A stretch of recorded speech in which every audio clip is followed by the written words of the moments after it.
یہ ایک سوال ناگہانی اور ہے. اچھا. وہ یہ ہے کہ جی بعض انبیاء کی وفات بیماری کے نتیجے میں ہوئی. اللہ تعالیٰ اپنے ان مقربین کو آسان موت کی بجائے ایسی تکالیف میں سے کیوں ان کو گزارتا ہے؟ صرف یہ موت کی تکلیف ہے یا زندگی بھر بھی تکلیفیں اٹھاتے ہیں؟ یہ وفات سے پہلے میں پوچھ رہا ہوں جی زندگی بھر بھی تکلیفیں اٹھاتے ہیں کہ نہیں؟ وہ تو ہے. تو وہاں سے سوال شروع کریں. صرف آخری تکلیف دکھائی دیتی ہے آپ کو؟ اگر ایک خالق نے اپنے محبوب کو بلانا ہی ہے تو آرام سے بلا لے. مطلب ایک رات کو سوئے صبح اٹھے نا. ایک خالق نے اگر اپنے محبوب کی ساری زندگی دکھوں میں گزاری ہو تو فیس سیونگ کرے گا آرام سے بلا کے. اس لیے کاٹتے کیوں ان باتوں کو؟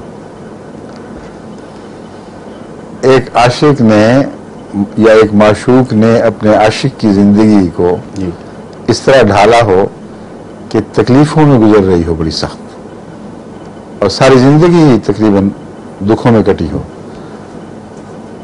آپ چاہتے ہیں کہ صرف بلاتے ہوئے ٹھیک کر دے تو کوئی بات نہیں.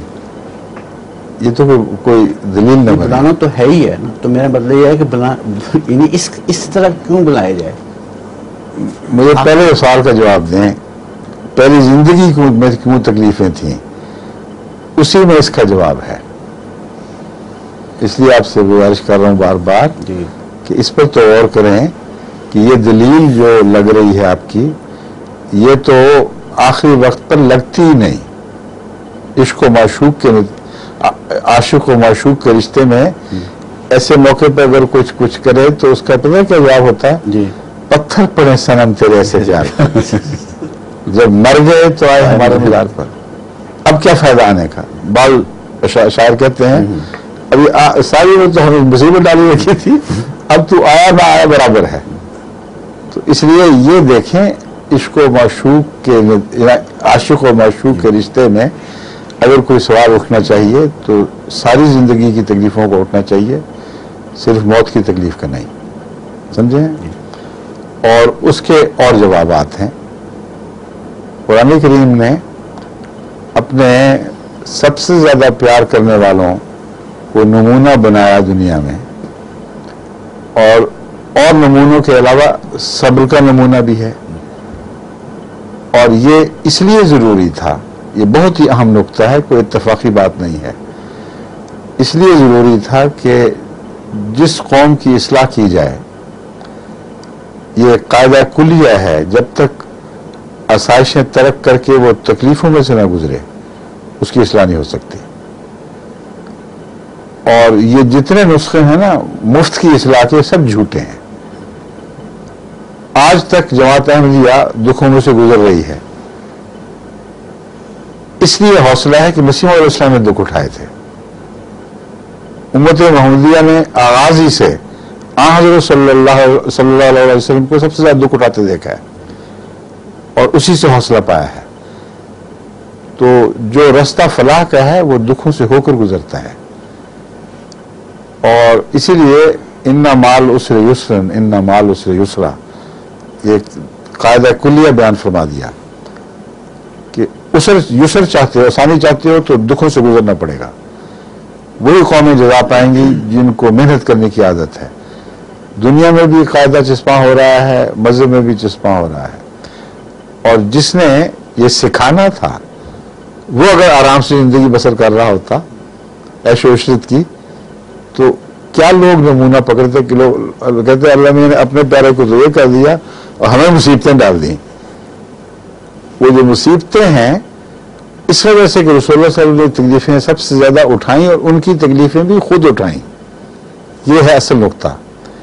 اس چیز نے ان کے دلوں میں یہ تمنا پیدا کی کہ ہماری تکلیفیں ادھر منتقل ہونے کا تو کیا سوال, وہ بھی ہم پر ہماری طرف منتقل ہو جائیں. یہ جو جذبہ تھا اس نے اصلاح کی اور انقلاب کی غیر معمولی طاقت پیدا کر دی. ایک اس کا یہ جواب ہے. دوسرا حضرت مسیح علیہ السلام فرماتے ہیں کہ تمہیں جن کی تکلیفیں دکھائی دے رہی ہیں وہ اتنا زیادہ اپنے رب سے پیار کرتے ہیں کہ اس کے طرف سے کڑوا پھل بھی ان کو میٹھا ہی لگتا ہے، اور یہ مزہ آتا ہے کہ ہم اپنے محبوب کی خاطر ایک تکلیف اٹھا رہے ہیں۔ حضرت ابراہیم علیہ السلام نے اللہ تعالیٰ سے سوال کیا تھا، ارنا مناسکنا، اب دیکھنے میں بڑی ضرورت ہے۔ عام طور پر تو کہتے ہیں ابتلا کی دعا نہ مانگنا، لیکن حضرت ابراہیم کو قربانیوں میں مزہ آیا تھا، عبادتوں میں مزہ آیا تھا۔ مناسک قربان گاہوں کو بھی کہتے ہیں اور عبادت کے مواقع جو ہیں ان کو بھی زیادہ تر قربانی کے لیے استعمال ہوتا ہے۔ تو ابراہیم تو قربانی کی راہیں مانگ رہے تھے، اس لیے کہ نبی اس میں لطف اٹھاتا ہے، کچھ اور بھی ہے تو ہمیں لطف آتا ہے۔ حضرت مسیح علیہ السلام نے اس کا خلاصہ بیان فرمایا ہے، ہماری اعلیٰ لذات ہمارے خدا میں ہیں، تو ان کی دنیا ہی اور ہے۔ یہاں سے جو مصیبت میں مبتلا دکھائی دیتے ہیں وہ مصیبت میں مبتلا نہیں ہوتے۔ اب عام روزمرہ کے تجربے میں اس بات کو آپ دیکھتے ہیں، عام انسانوں پر چسپاں ہوتی ہے لیکن سمجھتے نہیں۔ ایک ماں کا بچہ بے قرار ہو، وہ کتنی مصیبت اٹھاتی ہے، راتیں جاگتی ہے، کوئی اس کو سلا دے پکڑ کے تو اس کو غصہ آئے گا، اس کو آرام میں دکھ اور دکھ میں آرام ملتا ہے، کیونکہ پیار ہے، سچا پیار ہے۔ تو یہ رشتے اور ہیں، اس لیے ان باتوں میں دخل نہ دیں۔ میں سمجھ گیا، میرا مطلب یہ سیکھیں باتیں، غیر کی نظر سے نہ دیکھیں، میں عرض کر رہا تھا اس کو نبیوں نے تو تجربے کی نظر سے دیکھیں۔ وہ ٹھیک ہے، ساری عمر انہوں نے دکھ سہے، ہاں مصیبتیں سہی، سب کچھ، اور جب وہ بلائے جاتے ہیں تو ان کو جو آواز آتی ہے وہ پتہ کیا ہے؟ جی، یا ایتھا النفس المطمئنہ ترجعی الی ربک راضیۃ مرضیہ۔ دکھ کی حالت کے بعد جو مان انتقال ہوتا ہے راحت و آرام میں اور رضا میں، اس کا کانٹراسٹ بھی تو دیکھیں، اور وہ دکھ کتنا معمولی ہے۔ ماں بچہ دکھ سے دیتی ہے کہ نہیں؟ کیا ضرورت تھی اللہ کو یہ مصیبت ڈالنے کی؟ لیکن بچے کے بعد جو پہلی آواز آتی ہے اس کے سارے دکھ بھول جاتے ہیں، اور اسی کے رد عمل کے طور پر زیادہ محبت پیدا ہو جاتی ہے۔